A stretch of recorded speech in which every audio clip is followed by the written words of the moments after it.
So, hello everyone. Good afternoon.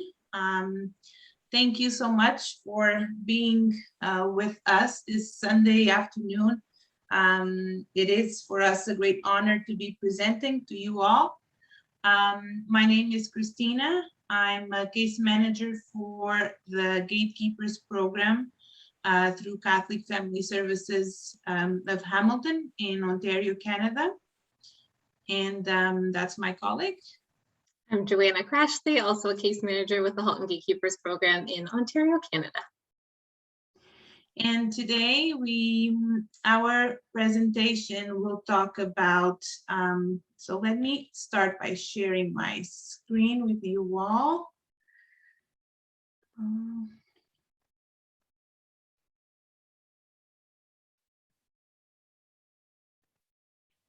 So today our topic in our presentation speaks to compassion and enforcement. And hopefully we can demonstrate how we can balancing compassion and enforcement through the Gatekeepers program. And hopefully by the end of this presentation, we all will have some practical approaches for working with people who hoard. Please feel free to write your questions in the Q&A. I'll try to keep my eye on it throughout the presentation, and if I can answer the question right away, if it's related to the topic that I'm talking about, I will try to do so. If not, I will answer at the end of the presentation, okay? There will be some time for questions, so just feel free to write them down, and hopefully we can both answer your questions at the end. All right, so let's get started.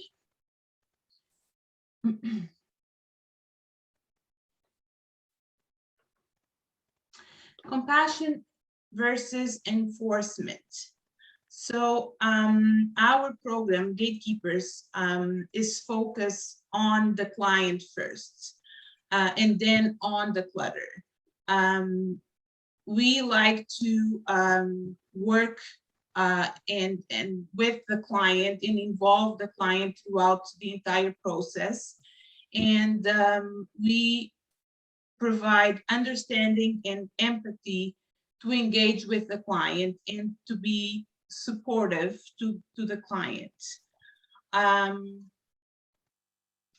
Another goal that our service provides is to help them with their insights and knowledge about their problem, because often part of the problem is there's no insight about the clutter and how is that a problem to their life. So we also work with the clients to help them understand the problem itself. And we like to be the link between the clients and enforcement agencies.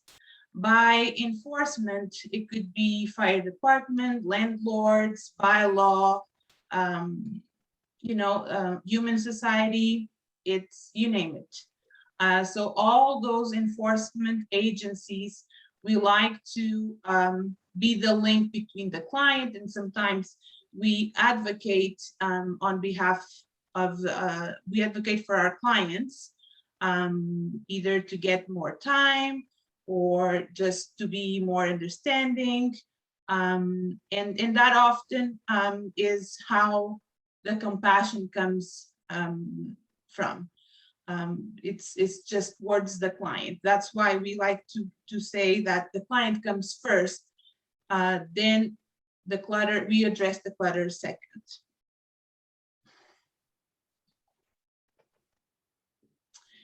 Can compassion and enforcement work together? Well, we say that it can. Both can be successful on their own, or both can flop without the other, right? So every situation is different, every case is a case, but we believe that they do work together. and and they are successful that way.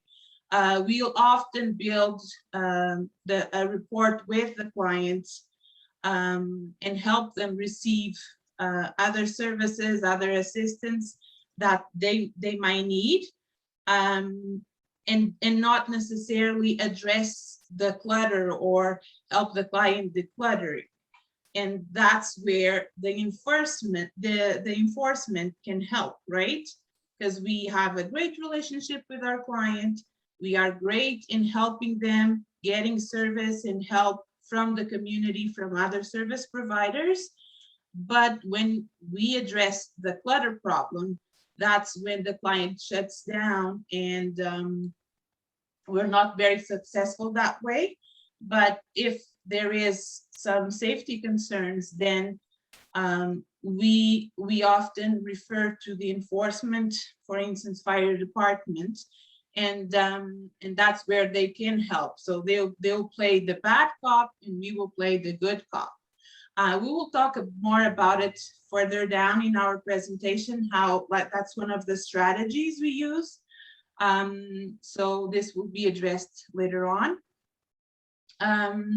And often the other way around also works, because sometimes the enforcement gets the referral, gets the client first, and then they will call us to deal with the client because they're not willing to work with enforcement. There's also a lot of refusal to them, and sometimes it is difficult. It is a challenge, and we also get called often by the enforcement agencies to work together, and that's how we believe a strong partnership with the community. It's very important to deliver service for people who hoard. So the Gatekeeper service, so our program, it's non-denominational. We provide case management for free, and it's confidential. Our program, it offers subsidized cleaning, so the clients will, depending on their income, the client will pay just part of the hourly rate, and we will subsidize the rest. We provide case coordination, case management, which is client-centered, personalized, comprehensive, flexible, and creative. This is, again, client comes first, right? So the client will be in control. We like to involve the client in every decision that it's made, and we only proceed and we only work with the client if the client is in agreement with our involvement in our support. The staff in our program are trained in social work and gerontology, so it gives another layer to better understand our clients and their needs. The goals of our program. The main goal is to decrease the risk of eviction and homelessness. It is a big problem here in Ontario, and that's one of our main goals, is to avoid sending people to the street, right? For being evicted due to the clutter problem. Another goal is to increase the safety in the home itself, right? Make sure that the clients are compliant with the fire guidelines, especially in kitchens, making sure that the stovetop is clear, that there's no other fire hazards throughout the home. And another one is the fall prevention. With the senior population, clutter becomes a very high risk for falls, and that's another goal that we have throughout the program. It's to prevent them from falling and ended up in the hospital with a broken leg or a broken hip that will change their lives forever. The third goal is to increase the functionality of the home. This is more making sure that the clients are using every room for their purpose. So for instance, they are sleeping in their bedroom and not in their kitchen floor, for instance, because of the clutter. So we try to increase the functionality, making sure that every room is being used for their intended purpose. Another one is increased accessibility and utilization from community service. So throughout the case management that is provided, we often make referrals for other community service available, for instance, PSW, meal services, you name it, right? So that's the link from I was talking about, being the link. We also do that throughout our program. Allow seniors to age in place. So if they are safe at home, we want them to be at home for as long as possible, and we want them to be independent, right? So we always make sure that they have all the conditions and have all the services in place to do so. And then last but not least is also provide the education and support to clients to maintain success. And this can be done through our Buried in Treasures group that we run once a year, usually starts in September and it runs all the way to April. And this is a great opportunity for our clients to have, to get some support from their peers. It's been very successful. We will have more at the end of this presentation. We will talk more about this Buried in Treasures and our experience running it, but it's been very successful so far. So our program, we offer, like I mentioned in the beginning, we do have cleaning. We offer cleaning, and it's provided with trained staff. I can say that the girl that does the cleaning for our clients, it's been with us for over 8 years now, and she receives several training about hoarding and CBT as well.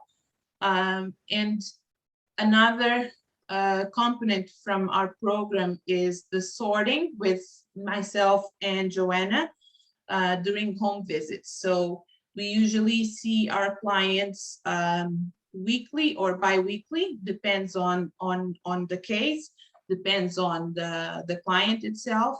And we spend at least 1 hour with our clients sorting, like hands-on and through and going through the items and work together with the client.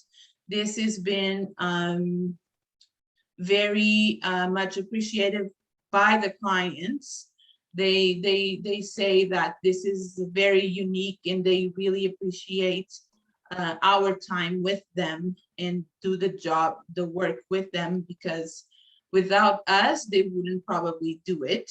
But being there and just them knowing that we're coming, it works great, because it actually makes them wanting to do something and actually sort and get something ready and done for us to see, kind of thing. So it's been working really well, we find. So what is the criteria for gatekeepers?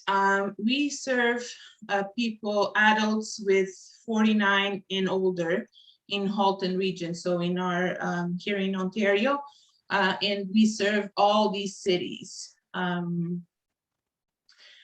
The criteria is basically the age and the conditions of self-neglect or domestic neglect and or hoarding.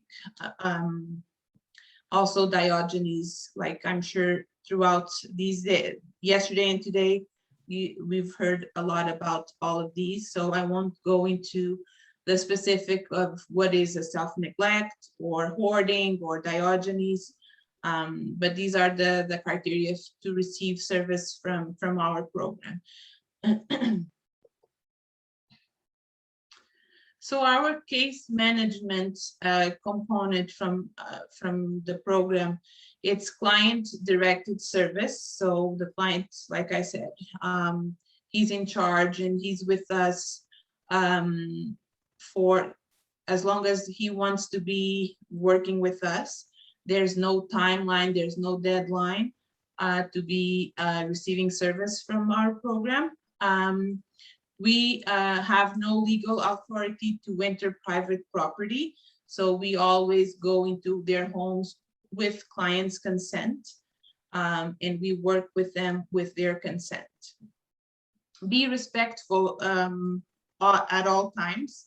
That has been our approach. We really like to respect the boundaries between the client.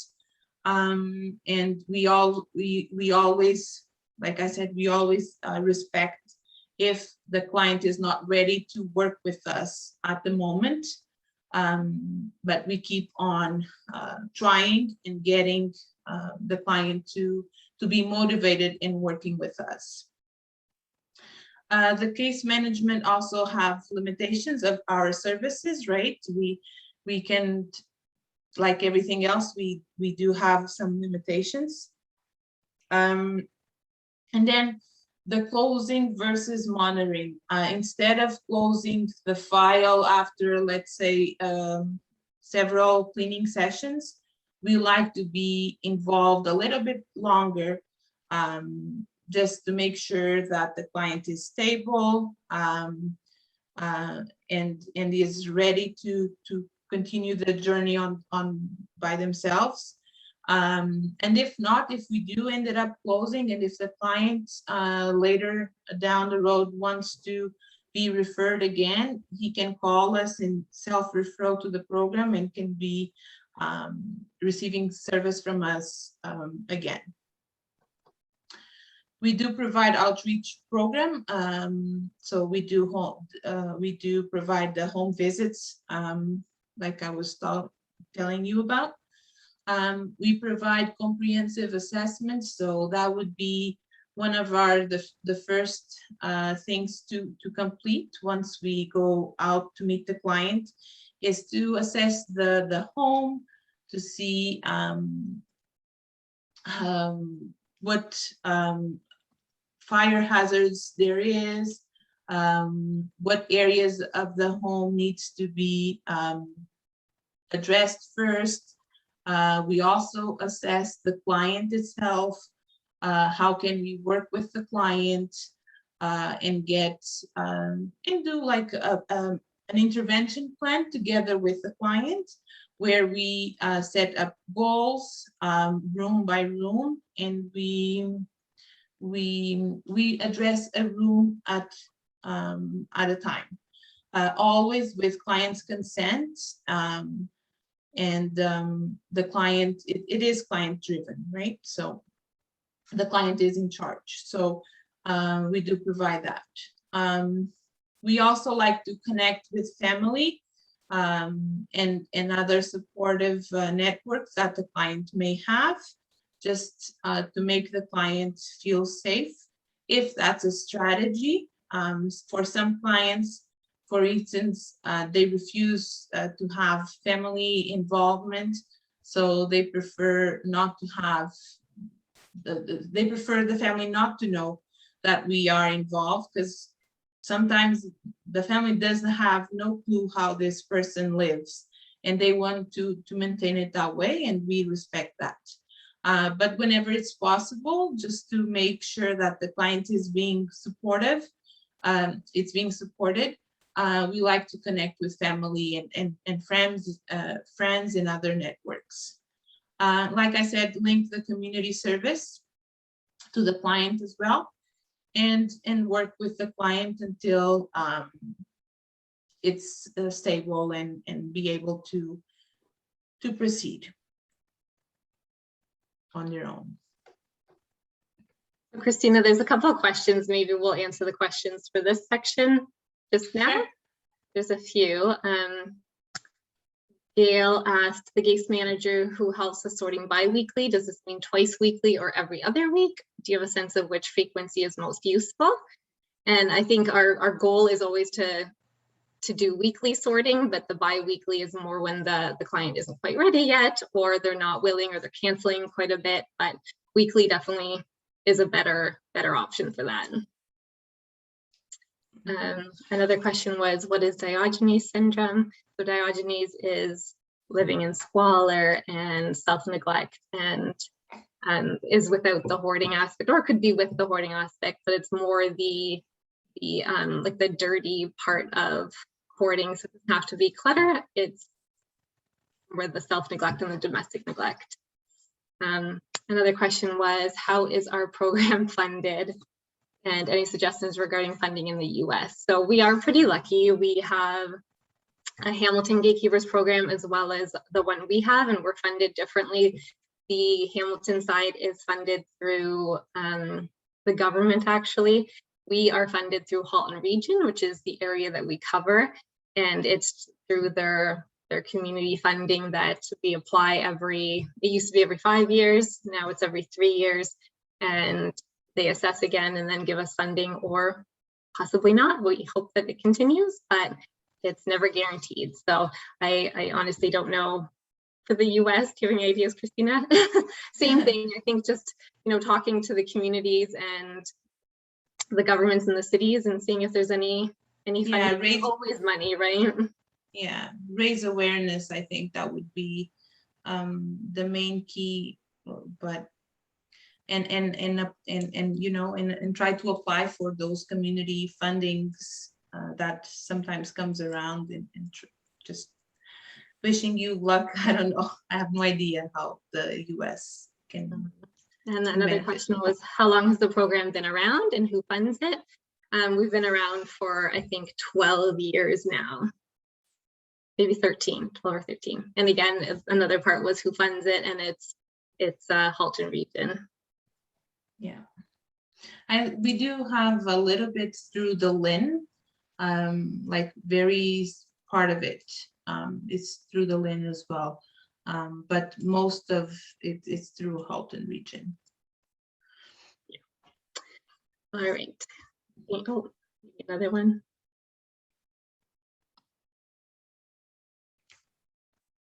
The question was, do you have a manual for setting up a program? And no, unfortunately not. Our supervisor is kind of the one that set all that up. We can find out, see if there is anything, not that I'm aware of, that we have. No. Oh, one more question.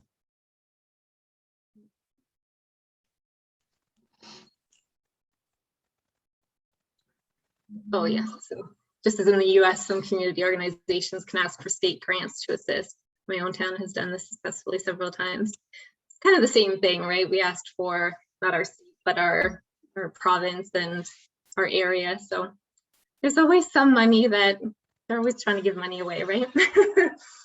All right, so we'll move on to some challenges that we see. And our biggest challenge that we see all the time is the refusal of assistance and engaging with difficult clients.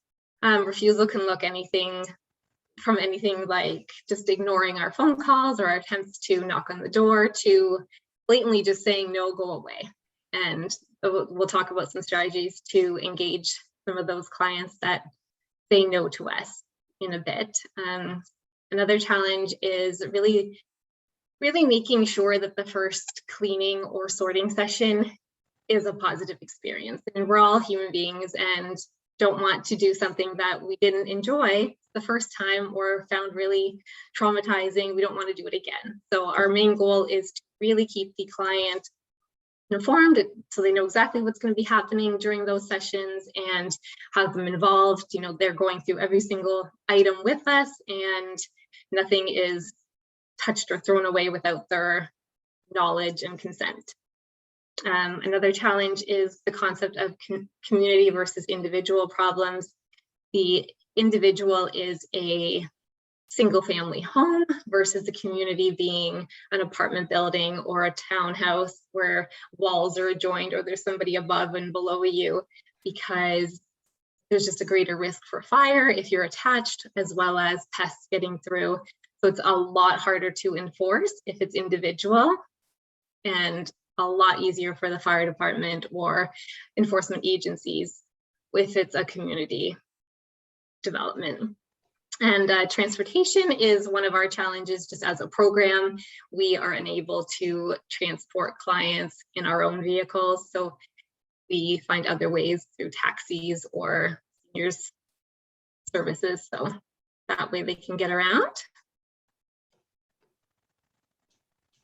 Strategies that we found useful over the years is the main one, really educate yourself on hoarding. The more that you know about hoarding, the more you can assist somebody with hoarding and be empathetic and understand that it is a real problem and they're struggling through it and it's not easy for them. So the more you know, the better you can help them. You can try and build rapport by providing information for other services. So through our assessment, we might see that they're struggling to get groceries. So grocery delivery might be an option. They haven't filed their income tax.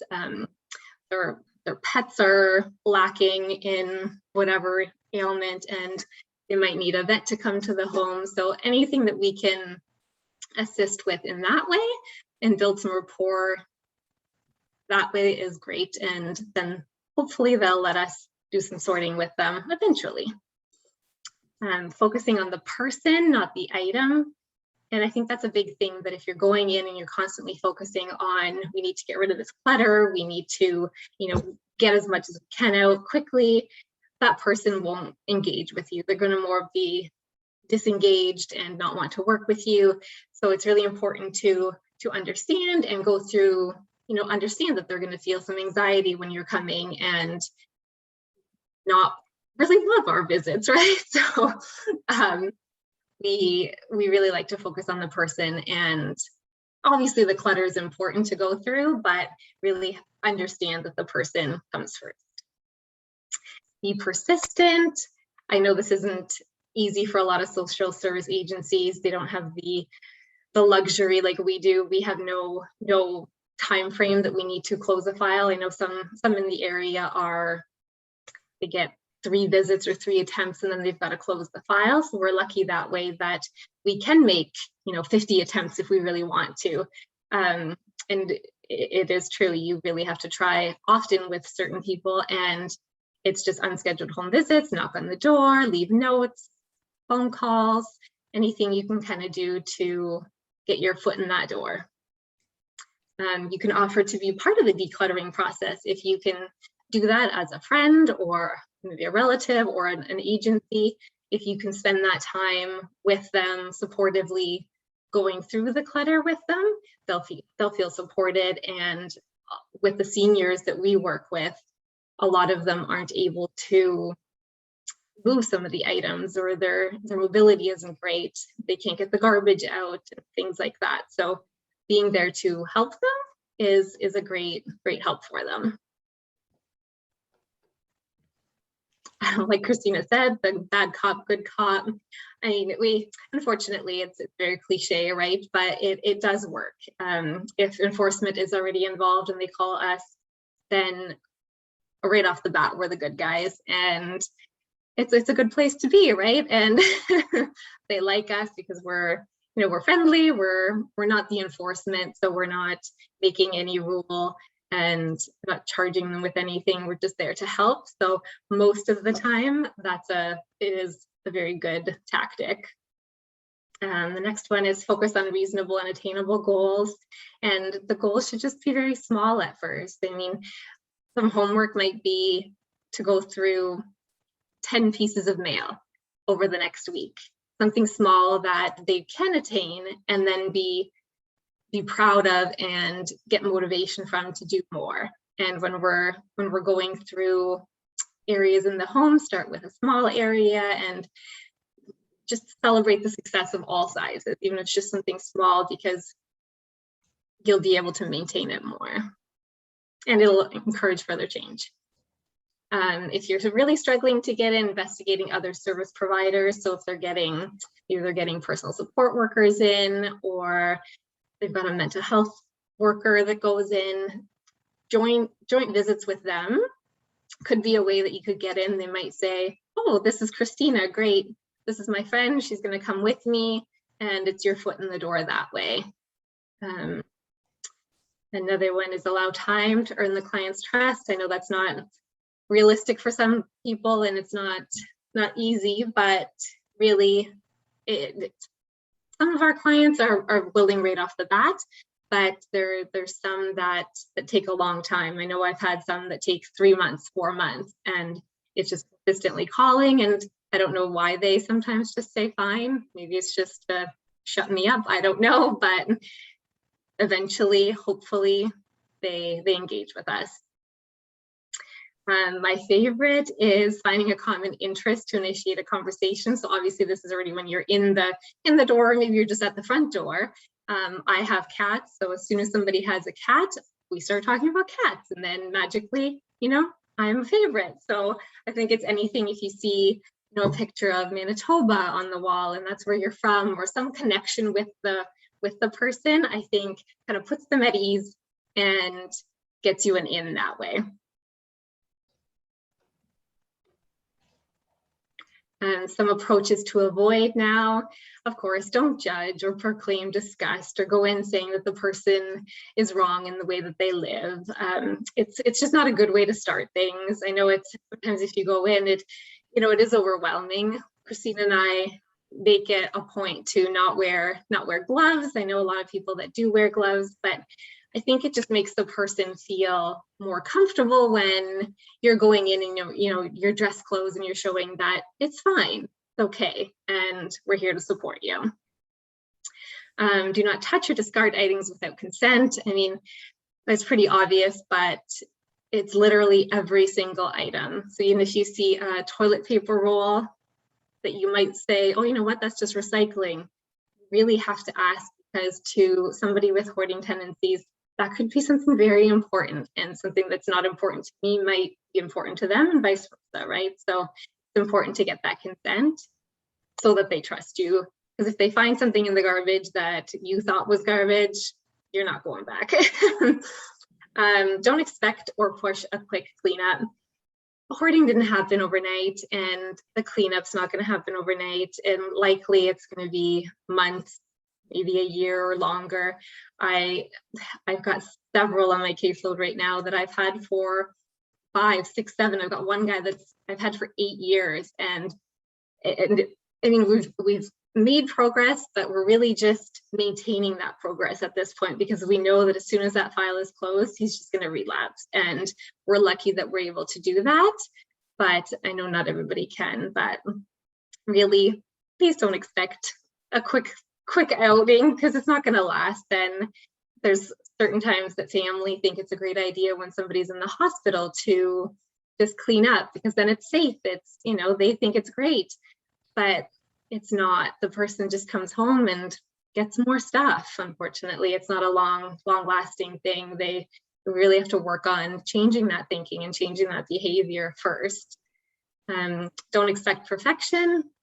Nothing's perfect in the world of hoarding, right? I think you can't expect that their home is ever going to look like somebody who's cleaning their home every day or living like a minimalist.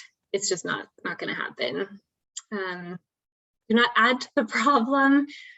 We get gifts for some of our clients as an agency, and it's usually gift cards towards a grocery store or gas or something that they can use and then get rid of, as opposed to, chocolates or a monetary gift that's going to end up in the corner and add to the clutter. Offering storage is another thing that's likely not going to be a good idea, because if they're getting rid of items in their home that's just going to storage, they're going to fill up their home or more storage. So, and don't be a shopping partner. As fun as it is to be a shopping partner, likely not a good idea, unless you're there to assist with, not buying and not purchasing and not acquiring, but to go and be the person that's shopping with them is usually a bad idea. During COVID, we had obviously some creative things that needed to happen, and it was kind of quick. The whole world was, right? So cleaning was provided only in very urgent situations. So if there was a fire order, an eviction notice, or very extreme health concerns. We had one client that was on dialysis at home, and he was getting consistent infections, so he needed cleaning. But other than that, cleanings were suspended, in-home visits were suspended. Our main focus was on food security, making sure that people had access to food. So if they needed to get gift cards or some food delivery, their own safety and isolation reduction. We were lucky that in our area, there was a lot of programs out there during the pandemic that people could call in or log into a bingo game, or just mental health services were giving chatting. And it was really great for seniors that were pretty isolated, or everybody was really isolated during COVID. So that was our main focus during COVID. Some things that we personally as a program we did weekly telephone support and check-ins. And at the very beginning, this was really just making sure that they're okay and talking about COVID. We did weekly phone and virtual sorting. That wasn't obviously good for everybody. Not everybody has a computer or a cell phone, but if they were able to, then we did virtual or phone sorting. Some people just blatantly didn't even want to try, and those people were put on hold, and we just checked in on and made sure that they were okay. We always offer donation pickups. So whether or not we did the telephone or virtual sorting with the person, or they did sorting on their own, we will pick up donations once a week, once every 2 weeks, whatever you've decided with the client. And oftentimes that's motivation for them, knowing that one of us is coming next Thursday, and they go, oh crap, we better get some stuff together, and they start sorting. And even if it's 2 items, you know what, it's a success and they can feel good about it. Another thing that we did quickly was our Buried in Treasure support group was in person, and so we had to drastically, over the weekend, I think, switch it to virtual. And we've done 2 virtual since then, actually, and they work quite well. I think a lot of people appreciate that they don't have to even drive to the group. So we'll talk a little bit about that later. So just a big impact is that progress may look very different than any one of us might expect. So Gatekeepers progress with decluttering may take a long time, or any decluttering process. It, again, didn't get there overnight, so decluttering is going to take quite some time if you're going through every single item, and often homes don't appear drastically different because there was just the sheer volume of everything at the beginning. You can't tell if 10 boxes of items are going out or 6 boxes, so that's another part where we come in with enforcement, because if they can't see the progress, they don't often want to continue. We're lucky that in our area, the fire department's very close with us, and if they see progress, they'll give another 30 days. Generally, an order is 30 days to clean up the entire home, and they will give that. But if they see progress in, say, the kitchen or a bathroom or anywhere really, they'll extend it. And they've got up to, I think, 1.5 years or 12 months, Christina? I can't remember. Yeah, 12 months. To keep extending. So we're lucky that as long as we can say, like, they want to come and do inspections as well, but if we can say, yes, there was progress, 15 bags went out, it's hard to see, but they're happy with that then. So it's hard to see sometimes, but progress is slow. So safe, hygienic, and functional may look different for someone living with hoarding disorders. We've got some pictures that I just want to discuss quickly. So the picture on the left is the before of one of our cleans for one of our clients, and the picture on the right is an after. So in the after picture, of course, you can still see there's still some grime on the floor, and there's some items on the right, and obviously some things stacked beside the fridge, but it passed fire code and it's safe. And another angle of the same kitchen is here. So there's still quite a bit of stuff beside the fridge, but it's gone down drastically, about half. So again, it's not sparkling, it's not pristine, but it's safe, it's hygienic, the person's happy. A little bit about the Buried in Treasure support group. I know they're probably going on all over the globe now. I'm not sure. I know Canada and the States is pretty big. They're facilitated by us or other service providers, I'm sure. With support for us, it's through Dr. Karen Roa. She's in Hamilton, Ontario, through a facilitator's guide by Lee Schuer and Randy Frost. And it's a great facilitator guide. It's very easy to follow and provide the service. So we've done 3 groups successfully now, and clients really appreciate it. The goal of the support group are to provide more understanding of hoarding, develop new skills to address the problem, provide peer support, and reduce the hoarding stigma. And I think the groups that we've had really did appreciate the last 2 points there the most. I know a lot of people always say how they're glad that they now know somebody with the same difficulties in life, and they're still talking, months and probably a year now later, they still have their own support groups. And it's really nice to see because they support each other and, share their victories. I think they meet bi-weekly. So it's really nice to see. And that's kind of the main success that we're seeing out of Buried in Treasures is the peer support. Our criteria for the Buried in Treasures group is they must be a Halton Gatekeepers client. They need to be willing to complete the entire group. So it's definitely not a drop-in to whatever session you'd like. You need to attend them all. And they need to actively sort with us prior to and during the enrollment.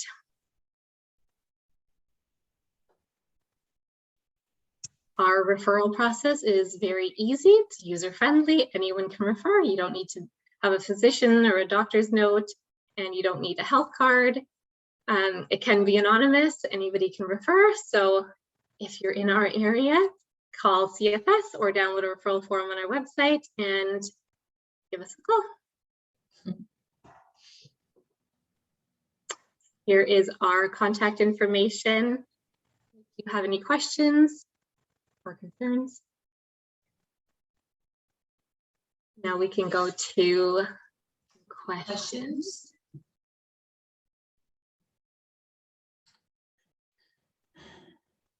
Always a good comment. Finding something, anything in the household to pay a sincere compliment about can sometimes work too. I think that's wonderful. If there's anything that is, you're right, beautiful, then compliment them, and it's a great strategy. I think that's it for in the chat. The Q&A has some there. Christina, can you see them? Q&A, hold on. How would each of you work with a client who is primarily trying to function with dermatophobia, and would you use the same type of approach, or would you use the same type of approaches with a client who is living with trichophagia? I will try to use this best in my speaking for myself. I will try to be respectful of the client. If that makes the client feel comfortable, if I wear gloves or protective gear, if that's the approach the client wants me to take, I will take that. I just found that if we go in fully geared and with gloves or wearing a face shield or a mask. Well, now with COVID, we have to Times are wear different, masks, yeah. but we have no other choice but that. But I'll try to be respectful of the client. And if that makes the client feel more comfortable, I would definitely use that, and I'll change my approach. Another question is, oh, go ahead. Oh, okay. What is your case manager to client ratio for this program? So we are mandated to have at least 25. Christina and I, in the last 2 years, have probably had 35 to 40 each. So, I mean, it's very popular. We're pretty busy. Yeah. Can you explain how your donation pickup works, where items go, etc., any risks? So basically, the client will let us know what type of items they have ready for us. We, during our home visits and during our assessments, we do talk with the client about where to take the donations. Some clients have some particular places that they like to donate, and we respect that. So if a client has some very used clothes that they like to donate to animal shelter, we go there and donate there.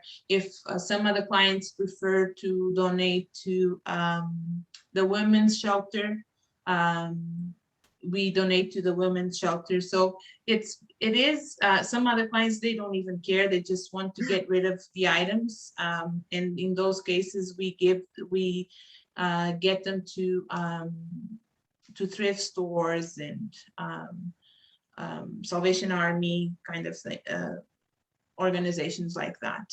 But it is usually discussed with the client to see if the client is comfortable with that. Yeah, it's generally pretty important to them to know that it's going somewhere special or a women's shelter, somewhere that's really going to help somebody, for them to actually give up that item. Mm-hmm. Programs in Quebec, similar programs in Quebec. I'm not aware of that. No, sorry, I don't know. Does Catholic Family Services offer that service in the US? No, unfortunately, we don't. Not that we're aware of anyways. Exactly, yeah. I experienced the hoarder's nightmare, give away something during a major move. Turns out they are popular, valuable collectibles now. How do you cope with something like that in yourself or a client? That sense of regret is what people try to avoid. Exactly, and that's why we don't touch anything and we don't remove anything without client's consent, because it does happen time to time. And it's not a good feeling for the client, and it usually results in a client being in a very traumatic event for the client, and it's very hard to cope with it. But with time and seeing the progress that it's been done, sometimes it does help, but it's something really hard to deal with, for sure. I don't know if you have any other insight, Joanna, to this, but.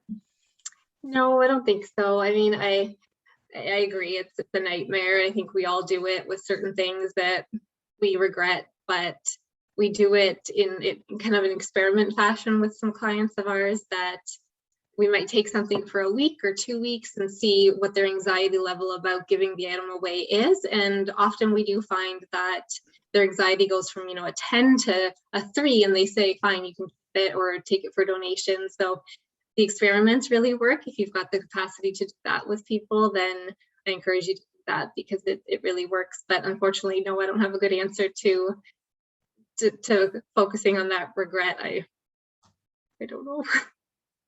Yeah. I'm kind of lost here. Locally, we've had trouble getting permission for social services employees to be part of removing items. do you have trouble with liability related to donation removal? We usually get our consent from the client, and we have the client signing a form giving us consent to work with them and sort with them, and even removing items from the home. And as long as the client signs that, we have no issues with it. Of course, while we are going through the process, if the client may change their mind and they say, hey, I'm not comfortable you taking that, by all means, we take the bag back and we don't take it out. We don't remove the item. But other than that, we have no issues so far. How long is your wait list? Now it's a little bit, so Joanne. We got behind during COVID, of course, when we were suspending service. So right now I think we have about 25 people on the wait list, but generally on normal times we have about 2 or 3 on the wait list. We keep up pretty well. Yeah. How do you deal with anger and distrust of family that threw out everything in my apartment while I was in hospital for operation? Yeah, that's very tough and traumatic, and that's why usually it's not a good approach doing a major cleanup while the person is not there. I don't know how to deal with it. Mainly it's to express how that event made you feel, and try to cope with it as much as you can, but it's really hard, and that's why we don't use that approach, because we know it's not a good one. It doesn't work. It does more harm than good. Yeah, I think education is just so important. We get hospital referrals, and just educating the family that it's not a great idea, and you're right, it's devastating. So it's not an approach we take, but I think educating the people that we can, and conferences like this, the more people that are aware, the less likely it is to happen again. But I think just supporting the person going forward, because that's when we might get involved afterwards, but likely we wouldn't even know about a case like that. Right. I don't know if we... Well, so we are coming to the end of our time here. So please keep the questions coming. We will wrap up once there are no more new questions coming in, but we do still have some more time if people have questions, so please keep sending them in. Looking in the chat, I don't think there is.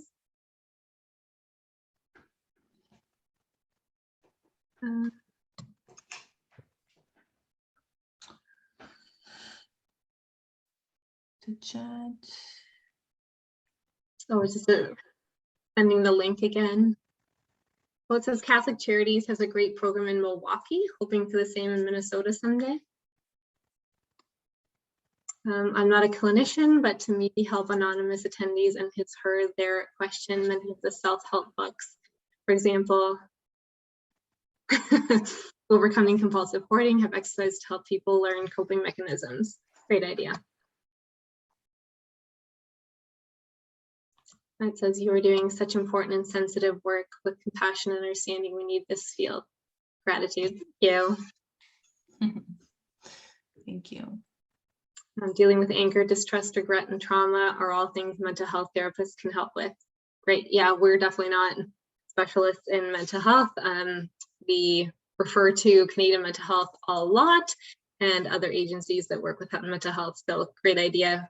It's definitely a valuable service.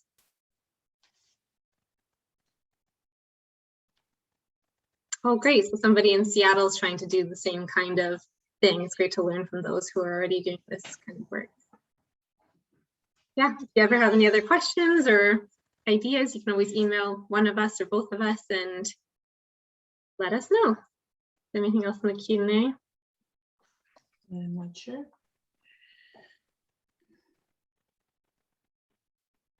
Also, Lori says makes you want to hold on to anything left and acquire replacements. And I think that's probably a main idea if something like that happens. And that's why it's definitely not a long-standing solution that anybody goes in anywhere and takes everything, because you're right, that's what people want to do, is replace everything and probably get more. Mm-hmm. Hillary also says, I think the question how to help cope with wrong discard in a question a few back is fundamental to grieving loss, which I think it's a core issue for us with collecting behaviors. Yeah, and would welcome any further comments. Yeah, for sure.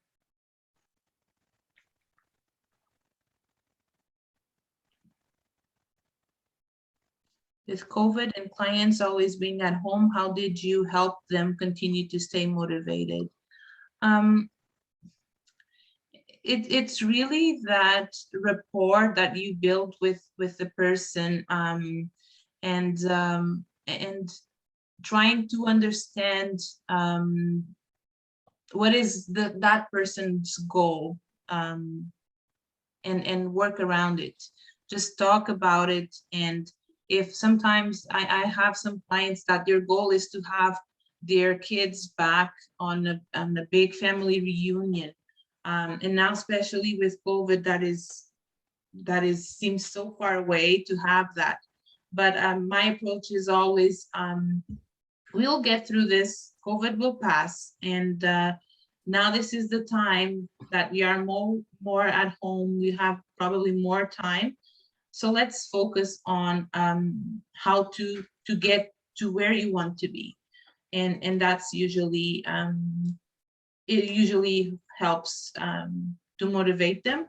Although, you know, there's always setbacks, life happens, but keep going back and be persistent and continue to work on that goal.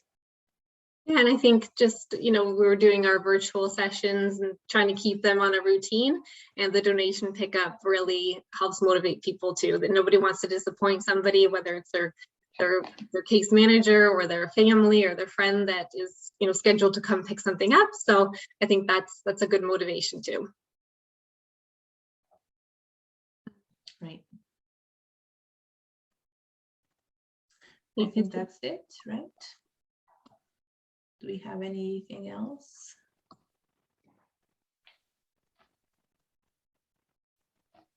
I think we have another one. Speaking of adapting to virtual, have you started with new clients whom you have never met in person, working only by Zoom in the sorting session? Yes, I have a few on my caseload that I've only met through Zoom, and it was funny because doing the home assessment, kind of, okay, can you just move a little bit to the right, a little bit to the left so I can see a little bit better. But it's definitely different. And I can't wait to, some of them I've been back and see and met the person live, but yeah, it's different. It's really different, but we do it. We did it.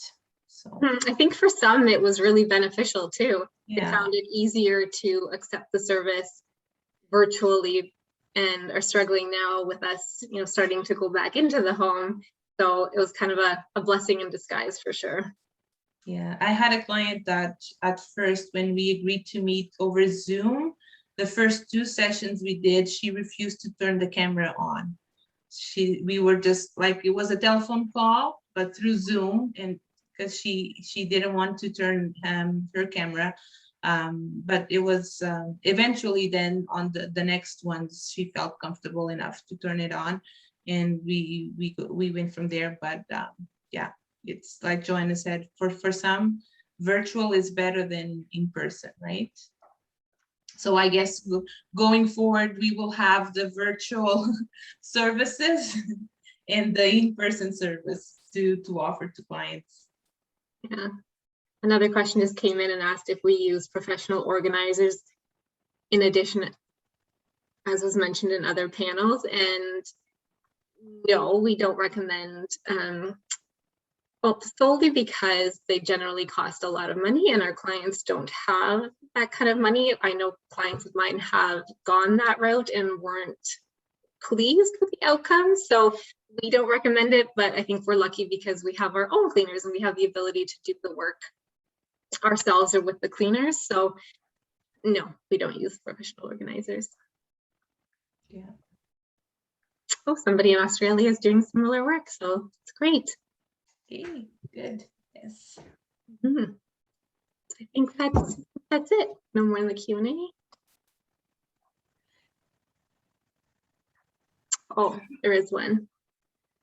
How often are your clients also making use of clinical mental health services? Do you have a preference for your clients to also be receiving that support?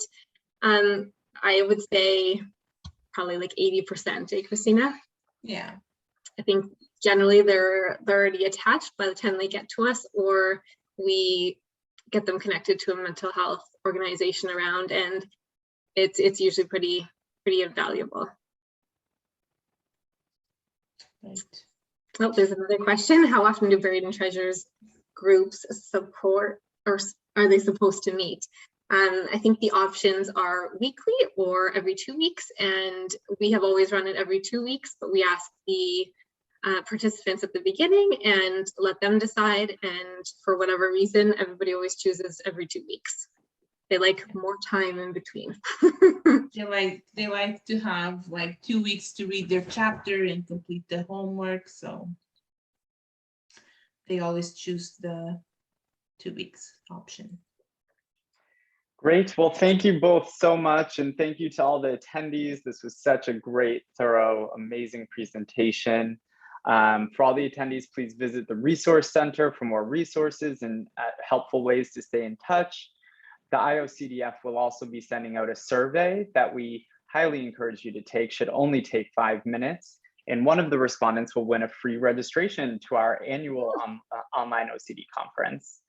And for professionals, you will also receive an email link with an evaluation, and we will need this for you to get your CE credits. So please make sure to complete the evaluation in your email. As always, we rely on your feedback as attendees to continue to help make our programming stronger. So please consider, the survey and reaching out to us with any suggestions or how you would have preferred to see this information. And we take it very seriously. So if you have anything at all on your mind, please share it with us. But other than that, thank you again to both of the presenters. Excellent job. And we will see you in the fall at the online OCD conference. Thank you so much and have a great evening. Thanks, everybody. Thank you.